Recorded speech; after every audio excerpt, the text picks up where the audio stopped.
ಬಾರದು. Soap shampoo ಬಳಸಬಾರದು. ಕಳ್ಳರಿದ್ದಾರೆ, ಎಚ್ಚರಿಕೆ. ನಿಮ್ಮ ವಸ್ತುಗಳನ್ನು ನೀವೇ ಜಾಗ್ರತೆಯಾಗಿ ನೋಡಿಕೊಳ್ಳಬೇಕು. ಪುಷ್ಕರಣಿಯ ನೀರು ಕುಡಿಯಬಾರದು. ಪುಷ್ಕರಣಿಯ ಒಳಗೆ ಪಾದರಕ್ಷೆಯೊಂದಿಗೆ ಪ್ರವೇಶಿಸಬಾರದು. ఓం నమో వెంకటేశాయ.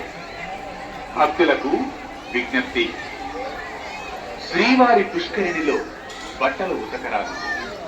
సబ్బులు షాంపూలు వాడకండి. దొంగలున్నారు, జాగ్రత్త. మీ వస్తువులను మీరే జాగ్రత్తగా చూసుకోవాలి.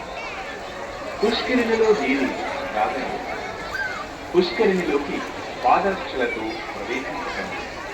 ஓம் நமோ வெங்கடேசாய. பக்தர்களின் கவனத்திற்கு, உங்களின் துணிகளை ஸ்ரீவாரி புஷ்கரணியில் துவைக்காதீர்கள். சோப், லேம்ப் போன்றவற்றை உடமைகளை பாதுகாப்பாக வைத்துக் கொள்ளுங்கள். புஷ்கரணி தண்ணீரை வீணாக்காதீர்கள். மேலும் புஷ்கரணிக்குள்